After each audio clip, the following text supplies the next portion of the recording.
আজ দুপুরে রান্না করছি কাতলা মাছের কালিয়া। খুব সাদা মাটা, বিয়ে বাড়ির মতন মশলা নয়। আমি এখানে মাছগুলোকে লাল করে ভেজে নিয়েছি। আর এখানে আছে টমেটো কুচি, কাঁচা লঙ্কা কুচিয়ে রেখেছি, জিরে তেজপাতা ফোড়ন দেব, তার সঙ্গে ফোড়ন দেব গরম মশলা। গরম মশলাটা বা জিরে তেজপাতা ফোড়ন হয়ে গেলে এই কড়াইতে আমি পেঁয়াজগুলো দিয়ে দেবো। পেঁয়াজটা হালকা ভাজা হয়ে গেলে, একটু বাদামি হয়ে আসলে পেঁয়াজটা, তার মধ্যে আমি রসুন, জিরে আর আদা বেটে রেখেছি এই মশলাটা দিয়ে দেবো। মশলাটা নাড়াচাড়া করেই তাতে দিয়ে দেবো আমি এই টমেটোর কুচিগুলি। টমেটোর কুচিগুলো যখন একদম নরম হয়ে যাবে, সব মশলা একসাথে মিশে একটা তরকারি করার মতন হয়ে আসবে, তখন আমি তাতে আমার গরম করে রাখা গরম জল পরিমাণ মতো দেবো। যতটুকু আমার গ্রেভি লাগবে তার থেকে আমি হাফ কাপ বেশি দেবো। এবার গ্রেভিটা ফুটে গেলে তাতে আমি এই ভেজে রাখা কাতলা মাছের টুকরোগুলো দিয়ে দেব। অবশ্য তার আগে আমি একটু রং করার জন্য দেব কাশ্মীরি লঙ্কা আর হাফ চামচ লঙ্কার গুঁড়ো। কেননা এখানে কাঁচা লঙ্কাটাকে আমি খুব কমই নিয়েছি, তাই জন্য একটু লাল লঙ্কার গুঁড়ো নিতে হবে যাতে একটু ঝাল হয়। আর কাশ্মীরি গুঁড়োটা নেব একটু যাতে রং হয়। এইভাবে আমি রান্না করব। এখন আমি গরম মশলাটা ফোড়ন দিয়ে দিলাম।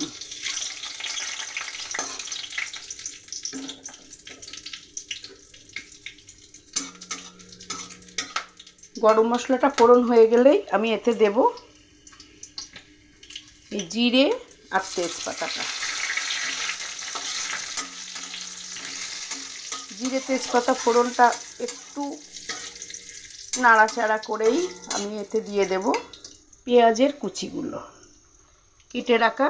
এতে আমার দুটো পেঁয়াজ কুচো আছে।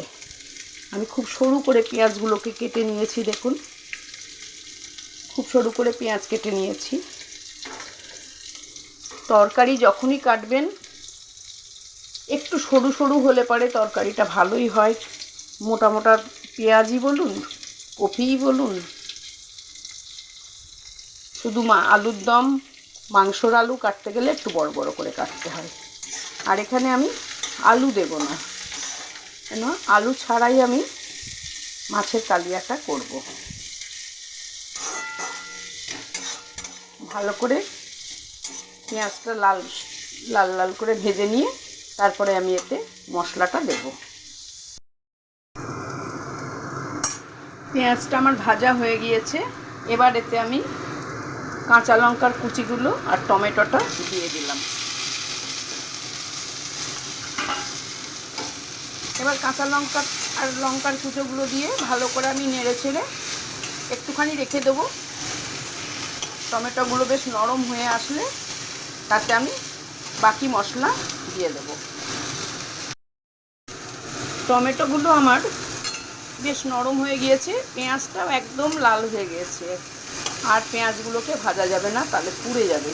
এবার আমি এতে জিরে, আদা আর রসুন বাটার মধ্যে হলুদ, কাশ্মীরি লঙ্কার গুঁড়ো আর শুকনো লঙ্কার লাল গুঁড়ো একটু দিয়েছি। এটাকে আমি এর মধ্যে ঢেলে দিলাম।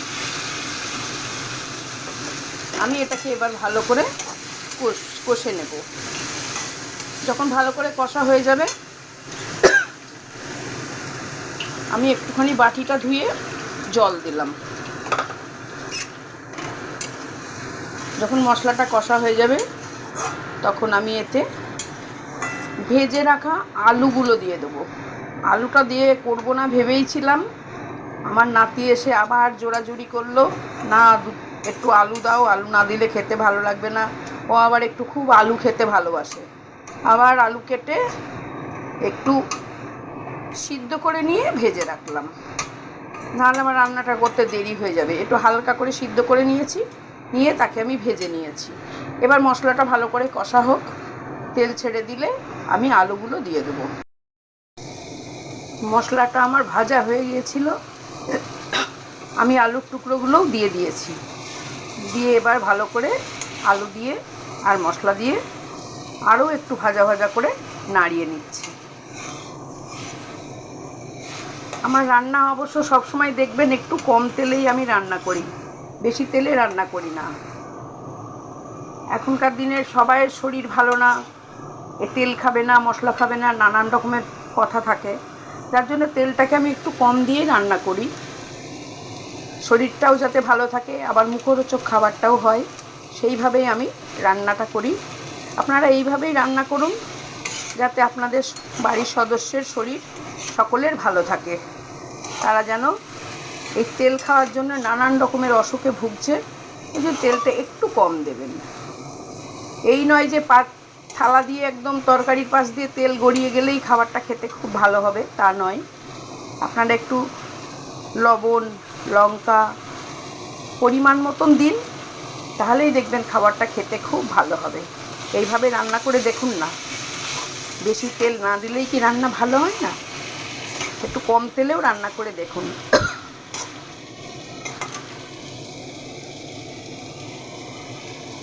আমার রান্না প্রায় আলুটাও কষা হয়ে গিয়েছে।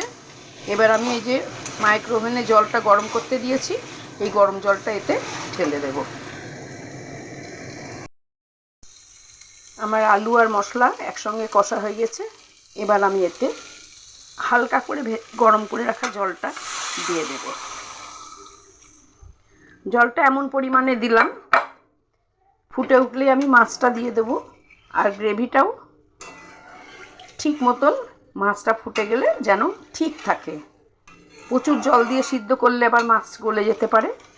এখন আমি মাছটা জলে দেব না, এই গ্রেভির মধ্যে দেব না। আর ভালো করে ফুটে একটু কমে আসলে তারপরে আমি মাছটা গ্রেভিতে ছেড়ে দেব।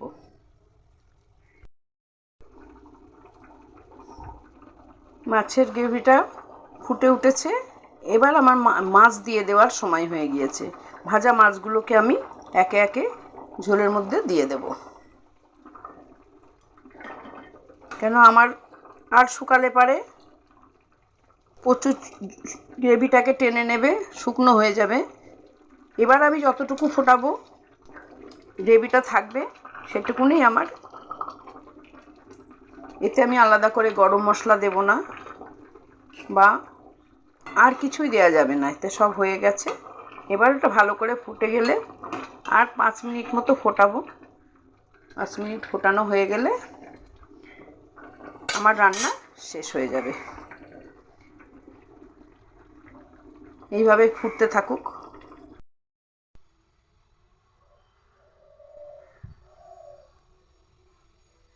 রান্না হয়ে গেছে কাতলা মাছের কালিয়া।